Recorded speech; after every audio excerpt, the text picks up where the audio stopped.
أعوذ بالله من الشيطان الرجيم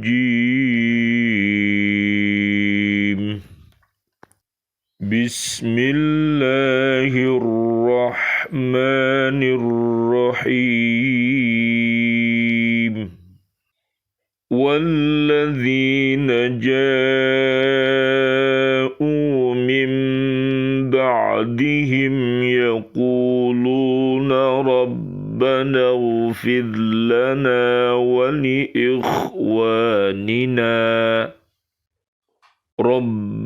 اغفر لنا ولإخواننا الذين سبقونا بالإيمان ولا تجعل في قلوبنا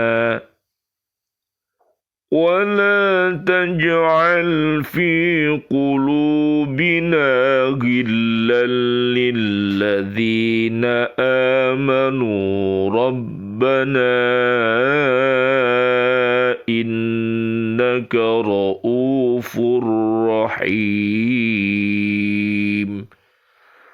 صدق الله العظيم. Dan orang-orang yang datang sesudah mereka atau muhajirin dan ansor, mereka berdoa, ya Tuhan kami, ampunilah kami dan saudara-saudara kami yang telah beriman lebih dahulu dari kami, dan janganlah Engkau tanamkan kedengkian dalam hati kami terhadap orang-orang yang beriman. Ya Tuhan kami, sungguh Engkau Maha Penyantun, Maha Penyayang. Maha benar Allah dengan segala firman-Nya dan Dialah yang Maha Agung. Surat ke-59 namanya Al-Hasyr ayat 10. Bismillahilladzi la yadurru ma'asmihi syai'un fil ardi wala fis samai wa huwas sami'ul alim. Aku menyebut nama Allah dengan keagungan namanya. Segala sesuatu di langit dan di bumi tidak akan membahayakanku. Dialah yang Maha mendengar dan Maha mengetahui. Bismillahirrahmanirrahim. La yasuqul khaira illallah. Bismillahirrahmanirrahim. La yasrifus su'a illallah. Bismillahirrahmanirrahim. Ma kana min ni'matin faminallah. Bismillahirrahmanirrahim. La hawla wa la quwwata illa billahil aliyyil azim. Dengan nama Allah, segala sesuatu atas kehendaknya. Tiada yang dapat mendorong berbuat baik kecuali Allah. Dengan nama Allah, segala sesuatu atas kehendaknya. Tiada yang dapat menjauhkan dari keburukan kecuali Allah. Dengan nama Allah, segala sesuatu atas kehendaknya. Tiada satupun nikmat kecuali dari Allah. Dengan nama Allah, segala sesuatu atas kehendaknya, tiada daya dan kekuatan kecuali dari Allah yang Maha Agung. Subhanallah, walhamdulillah, wa la ilaha illallah, wallahu akbar. La haula wa la quwata illa billahil aliyyil azim. Pertobatan orang yang kesulitan untuk mengembalikan hak harta. Marilah kita bersama-sama senantiasa untuk bekerja yang benar, yang baik, yang tuntas, dan ikhlas. Mudah-mudahan Allah Subhanahu wa Ta'ala mentakdirkan seluruh kaum muslimin dan kaum muslimat bisa bekerja dengan ikhlas dan tuntas. Bisa dilihat nanti di surat 22 ayat 32 dan juga di surat 9 namanya surat At-Taubah ayat 99 sampai ayat 100 dan juga di At-Taubah 105 dan di At-Taubah pula ayatnya 128 sampai 129. Tolong nanti dibaca dan diamalkan. Siapa saja yang pernah mendolimi hak harta dari orang lain, ia harus mengembalikan hak tersebut kepada pemiliknya atau ahli warisnya. Apabila ia tidak memiliki sesuatu yang mencukupinya, ia harus berusaha sepanjang hidupnya sesuai dengan kemampuan yang ia miliki. Setiap kali ia mendapatkan harta, maka ia harus menyerahkannya kepada orang yang berhak menerimanya. Barang siapa memiliki kewajiban untuk mengembalikan hak harta orang lain, lalu ia bertobat dan merasa sulit untuk mengembalikan hak tersebut kepada pemiliknya maupun ahli warisnya karena ketidaktahuannya atas keberadaan mereka atau karena mereka telah tiada, maka dalam hal ini muncul perbedaan pendapat di kalangan para ulama. Kalangan yang pertama menyatakan bahwa tidak diterima tobatnya kecuali dengan mengembalikan hak tersebut kepada orang yang pernah didoliminya. Jika ia merasa sulit untuk melakukannya, tobat pun akan sulit diterima. Adapun perhitungan pada hari kiamat dilakukan dengan amal kebaikan yang ia miliki atau dengan cara pelimpahan dosa dari kejelekan kepada dirinya. Naudzubillah summa naudzubillah min dalik. Berhati-hatilah kita, jangan sampai kita menjadi orang yang bangkrut, yaitu orang-orang yang menghadap Allah Subhanahu wa Ta'ala dengan amal ibadahnya yang banyak, tetapi dia juga berbuat keji dan mungkar. Seperti lihat di surat An-Nisa ayat 142 sampai 145. Orang yang malas sholatnya, orang yang dzikirnya hanya sedikit, hanya di bibir, ia suka berdusta, ia suka ingkar janji, dan ia suka berkhianat saat diberi amanat.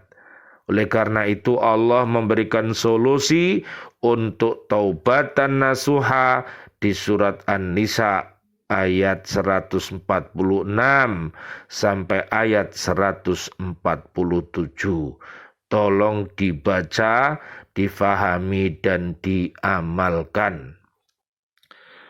Mereka berkata, sesungguhnya ini merupakan hak manusia yang tidak sampai kepadanya.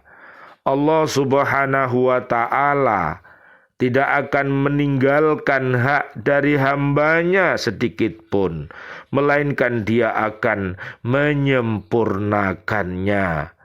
sebagian dengan sebagian yang lain.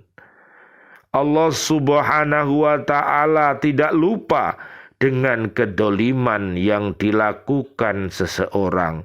Oleh karena itu, orang yang terdolimi harus mengambil kembali haknya dari orang yang mendoliminya, sekalipun hanya dengan satu tamparan, satu kalimat, atau satu lemparan batu. Mereka pun menambahkan langkah paling mudah yang bisa dilakukan untuk menghapuskan kesalahan adalah dengan cara memperbanyak melakukan perbuatan baik. Marilah kita lakukan perbuatan-perbuatan yang baik, yang banyak, baik yang diwajibkan maupun yang sunnah, agar kita menjadi orang-orang yang beruntung, orang-orang yang berbekal dengan cukup, sehingga kita bisa bahagia di dunia ini, bahagia di barzah, bahagia di akhirat, sampai di surganya Allah Subhanahu wa ta'ala. Nanti lihat di surat 10 ayat 9 sampai 10 dan surat 10 ayat 57 sampai ayat 64. Agar penunaian hak dapat tercapai pada hari ketika tidak ada pembayaran dengan dinar maupun dirham, akhirnya para pedagang pun akan menjual dagangannya dengan memenuhi pelaksanaan kewajibannya. Adapun di antara hal yang bermanfaat bagi dirinya adalah sikap sabar dalam menghadapi tindakan dolim yang ditunjukkan kepadanya, menyakitinya, menggosipkannya, dengan menuduhnya melakukan perbuatan kotor.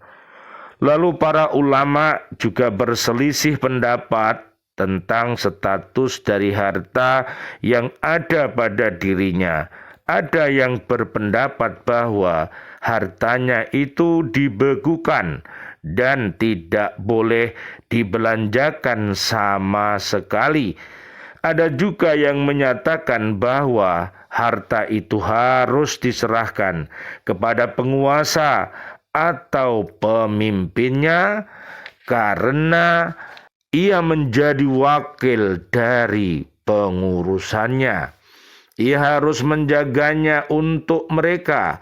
Dengan demikian, statusnya itu sama seperti status harta yang hilang.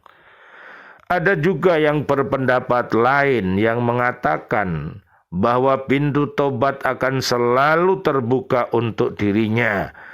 Allah tidak pernah menutup pintu tersebut dari dirinya, tidak pula dari orang yang berbuat dosa. Adapun tobat yang bisa dilakukannya adalah dengan cara menyedekahkan harta tersebut kepada para fakir miskin dan orang-orang yang membutuhkannya, juga untuk sarana kebaikan dan kemaslahatan kaum muslimin. Di antaranya adalah kelompok jihad dan berbagai lembaga dakwah Islam. Apabila tiba masa pemenuhan hak bagi pemilik harta, ada dua pilihan yang bisa diambil. Pilihan yang pertama adalah membayar denda atas apa yang telah dikerjakan dan pahalanya akan kembali kepada mereka. Adapun pilihan yang kedua adalah tidak membayar denda sama sekali dan akan diambil dari pahala kebaikannya sesuai dengan jumlah harta yang harus dikeluarkan. Tentu pahala dari sedekah akan kembali kepada dirinya karena Allah Subhanahu wa ta'ala tidak akan pernah menghilangkan pahala dari kebaikan. Di samping itu, tidak akan menyatu pada para pemilik harta antara kompensasi dan yang dikompensasikan. Akibatnya ia akan beruntung kepada orang yang didoliminya, dan pahala dari kebaikannya akan dilimpahkan kepada orang tersebut. Sungguh ia akan menjadi orang yang rugi dengan pahala kebaikan yang diberikan kepada orang lain. Ini adalah pendapat beberapa sahabat sebagaimana diriwayatkan oleh Ibnu Mas'ud, Muawiyah, dan Hajjaj Ibnu Syair. Diriwayatkan bahwa Ibnu Mas'ud membeli hamba sahaya dari seseorang, lalu dia mulai menimbang harga yang pantas untuknya. Namun pemilik hamba sahaya itu pun pergi. Dia terus menunggunya sehingga merasa rugi dengan kembalinya orang tersebut. Lalu dia pun menyedekahkan harga yang diberikan untuknya, dan dia berkata, "Ya Allah, ini adalah dari pemilik hamba sahaya. Jika dia ridho, pahalanya itu akan dia dapatkan, dan jika dia menolak, pahalanya itu akan kembali kepadanya. Sedangkan pahala dari kebaikanku akan diberikan kepadanya sesuai dengan tingkat kedaliman yang aku lakukan." Diceritakan bahwa ada seorang laki-laki yang mengambil harta rampasan perang secara licik. Ia pun bertaubat dan menemui komandannya dengan membawa apa yang ia ambil sebelumnya. Akan tetapi sang komandan menolak menemuinya. Lalu orang itu berkata, "Bagaimana caranya aku menyampaikan harta kepada seluruh anggota pasukan, sedang mereka berada di mana-mana?" Ia pun menemui Hajjaj bin Syair, dan Hajjaj pun berkata kepadanya, "Sesungguhnya Allah mengetahui para pasukan itu, nama-nama mereka dan keturunan mereka. Berikanlah seperlimanya kepada orang-orang yang berhak menerima seperlima, dan sedekahkanlah sisanya kepada para anggota pasukan tersebut. Sesungguhnya Allah Subhanahu wa Ta'ala pasti akan menyambungkannya kepada mereka." Lalu ia pun melaksanakan saran Hajjaj tersebut. Ketika peristiwa itu dikabarkan kepada Muawiyah, ia berkata, "Jika aku memberikan fatwa dengan hal tersebut, hal itu lebih aku cintai daripada setengah harta yang aku miliki."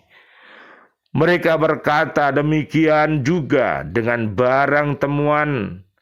Apabila seseorang tidak menemukan pemiliknya setelah memublikasikannya, dan ia memang tidak berambisi untuk memilikinya, hendaklah ia bersedekah sejumlah barang yang ditemukannya tersebut. Apabila ternyata pemiliknya diketahui, ia boleh memilih antara pahala dan jaminan. Mereka juga berkata, hal ini karena sesuatu yang tidak diketahui dalam ajaran Islam sama dengan sesuatu yang tidak ada apabila pemilik dari sebuah barang tidak diketahui. Keadaannya menjadi seperti tidak ada. Ini berlaku bagi sesuatu yang tidak diketahui pemiliknya dan tidak ada cara untuk menghentikan pemanfaatannya, karena di dalamnya terdapat bahaya dan madorot bagi pemiliknya. orang-orang yang fakir dan orang-orang yang berada dalam tanggungannya. Adapun dengan pemiliknya karena ketidaksampaian manfaat kepadanya.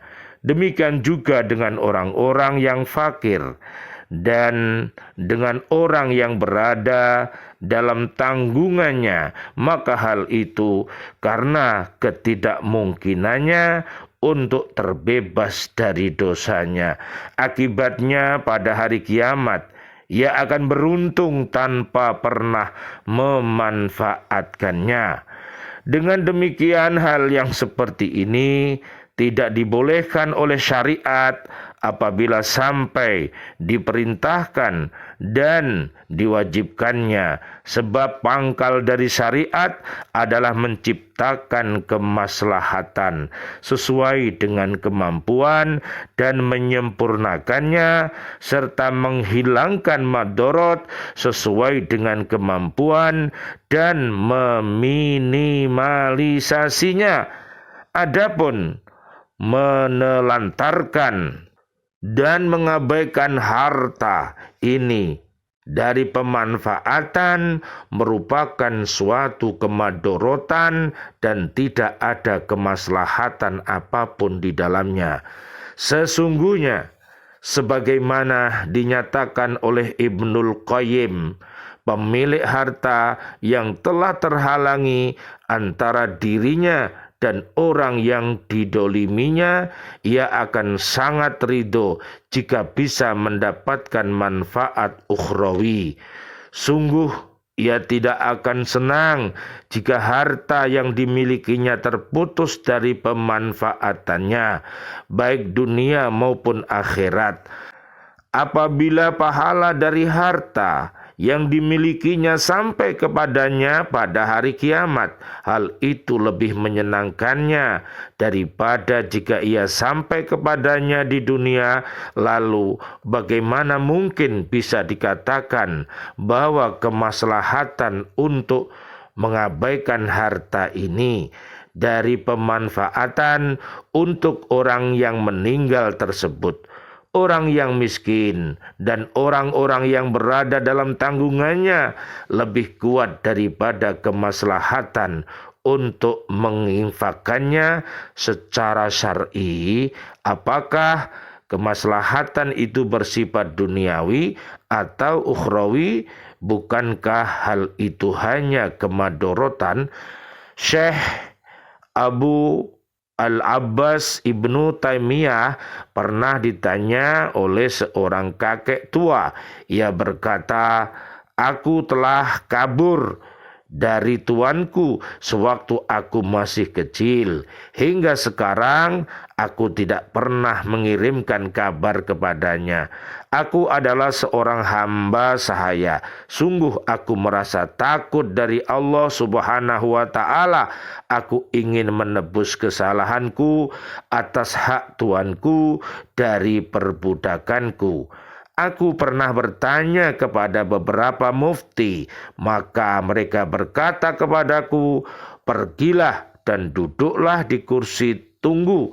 Lalu Syekh Ibnu Taimiyah pun tertawa dan dia berkata, bersedekahlah dengan hartamu sebanyak mungkin dari tuanmu.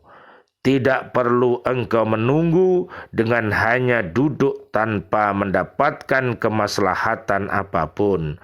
Apalagi jika hal itu memudorotkanmu dan menelantarkan kemaslahatanmu.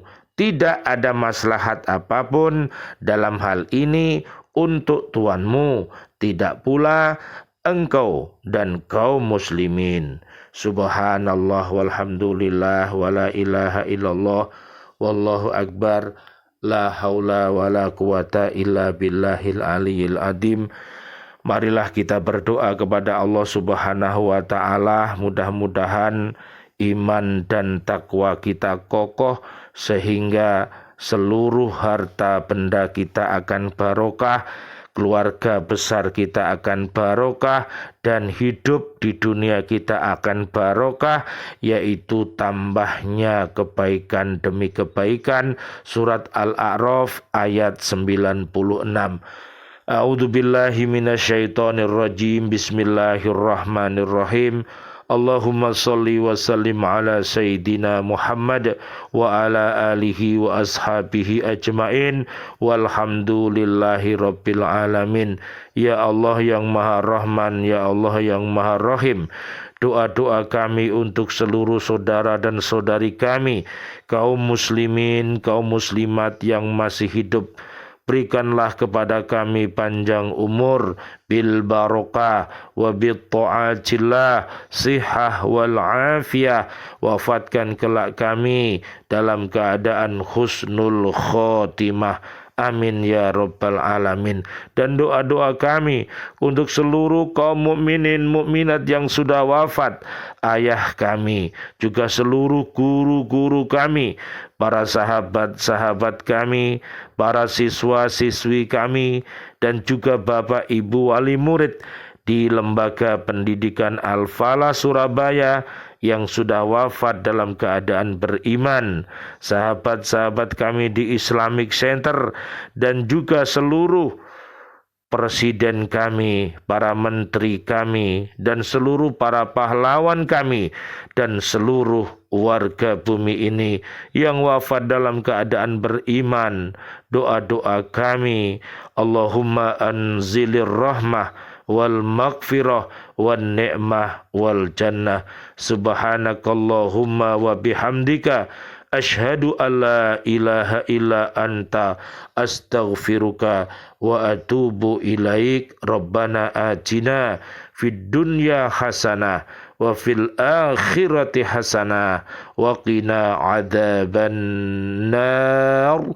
Amin ya rabbal alamin. Wal afu minkum. Wassalamu alaikum warahmatullahi wabarakatuh. Waalaikumsalam warahmatullahi wabarakatuh.